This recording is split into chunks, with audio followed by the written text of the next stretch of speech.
Vous les protégez et vous les gardez. Et qu'est-ce que Amir Allah lui a dit, Al-Sunnah wal Jama'a, qu'Allah le préserve? Il a dit ceci. Il dit, le prophète sallallahu alayhi wa sallam a dit, vers la fin des temps, vous aurez des dirigeants qui sont comme des hommes, mais le cœur du diable. Et les compagnons demandaient, dès que nous allons les voir, nous allons nous comporter comment? Et le prophète sallallahu alayhi wa sallam a dit quoi?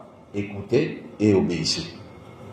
Même si vous frappez dans vos dos, vous retirez ce que vous avez, écoutez et obéissez.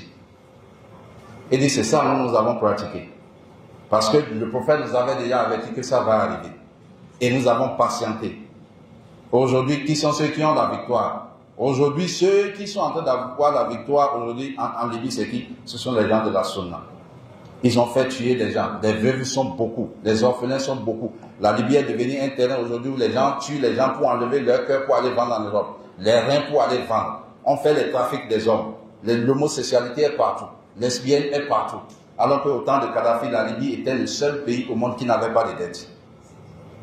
Les loyers étaient gratuits. Le pain était gratuit. L'électricité était gratuite. L'eau était gratuite. C'est un pays désertique. Il a créé une rivière artificielle dans le désert pour son peuple. Donc, mes chers frères, ce n'est pas l'homme qui a le problème, c'est le système. Même ici aussi, vous qui courez derrière la politique, vous criez, vous n'en savez rien. C'est le système qui est le problème. Ce n'est pas l'homme. Vous êtes là à parler de la démocratie, il faut changer, il faut changer, il faut changer. Les pays arabes sont là avec des rois. Si le roi ne met pas, le prince ne vient pas, ils sont les plus riches au monde. Un seul homme, pendant des années, mais ils sont les plus riches. Donc ce n'est pas l'homme le problème, c'est le système, la mentalité qui est le problème, chef frères en islam. Allah subhanahu wa ta'ala nous dit. Donc voilà comment les frères musulmans avec leurs alliés, ils ont créé le désordre en Libye. Ils ont créé le désordre en Égypte. Quand Mohamed Morsi a voulu prendre le pouvoir, il a signé un accord avec les États-Unis et l'Israël.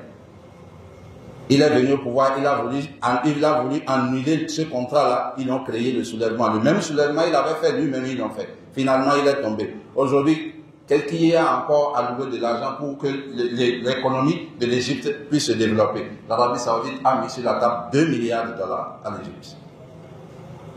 Aujourd'hui, l'Arabie Saoudite a accepté de payer la dette de la Libye et de la Syrie pour que la Syrie qui vient de sortir de guerre puisse se relever.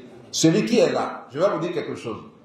Le premier groupe qui a été créé contre Bachar Assad en Syrie pour pouvoir faire tomber ce gouvernement s'appelle quoi? S'appelle le Front Al-Nosra. Ce front-là a été créé et le président Obama les avait donné 60 millions de dollars jusqu'à ce que Youssouf Kadhafi a dit que Dieu bénisse Obama. Et les savants de la Sunna ont dit depuis quand on fait cette prière-là. 60 millions de dollars qu'il a pris pour diriger le Front Al-Nosra. Le Front Al-Nosra est devenu Al-Qaïda, c'est-à-dire est devenu quoi? L'État islamique avec à la tête Abu Bakr al-Baghdadi, qui était un ancien prisonnier de la prison de Guantanamo de 2005 à 2007, qui de nom original même s'appelle Simon Elliott. C'est un juif de souche, il n'est pas musulman. Finalement, Abu Bakr al-Baghdadi est tombé. Et quand il est tombé, maintenant, son adjoint qui est là aujourd'hui, qui est le chef d'État de la Syrie aujourd'hui, c'était l'un de ses adjoints, qui avait quitté, qui avait créé une partie, qui a dit qu'il n'est plus d'accord avec la gestion de l'autre. Et c'est lui aujourd'hui qui est devenu quoi? Le chef d'État de la Syrie. Et quand il est devenu le chef de l'État, il a fait le bilan de ses erreurs, il est reparti en Arabie Saoudite pour aller demander de l'aide. Parce que la vérité est orphelin, ça n'a pas de père et de mère. Le mensonge peut pourrir 100 ans. C'est un jour la vérité l'attrape. Il est allé là-bas pour demander de l'aide. L'Arabie Saoudite a dit, vous êtes des musulmans, vous êtes des frères. Il a décidé de payer la dette de la Syrie pour l'aider à relancer son économie. Les frères musulmans, ceux qui disent dirigeants des frères musulmans, se sont mis à la télévision pour dire, nous sommes les savants de la communauté musulmane et nous attirons l'attention du président syrie à ne pas oublier le contrat qui est entre nous et lui. Quel contrat il était entre vous? Le contrat de mort, de sang versé, des prédicateurs, des savants qui ont été tués, plein en Syrie.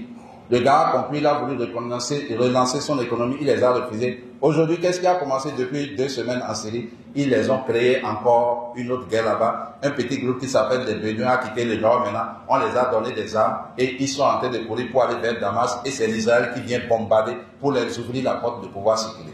Juste parce qu'ils ont dit qu'ils ne veulent plus être frères musulmans. Voilà, mes chers frères, étudiez votre religion pour savoir nos ennemis. Nos ennemis sont devant nous. Si vous ne connaissez pas tout cela, vous ne pouvez pas savoir chez qui il faut aller prendre la connaissance. Et savoir de quel côté il faut rester pour pouvoir rencontrer votre Seigneur. Aujourd'hui, tous ces groupes ont signé un accord. Les Chiites ont signé un accord avec les Ikhwan et consorts. Aujourd'hui, c'est pour cela que vous voyez, c'est difficilement, vous allez voir les frères musulmans aujourd'hui prêcher sur le tawhid ou bien prêcher sur la sunna. Jamais de la vie. Ils ne vont jamais prêcher sur cela. Parce qu'ils ont un accord aujourd'hui. Si tu dois parler de tawhid, tu es obligé de les insulter.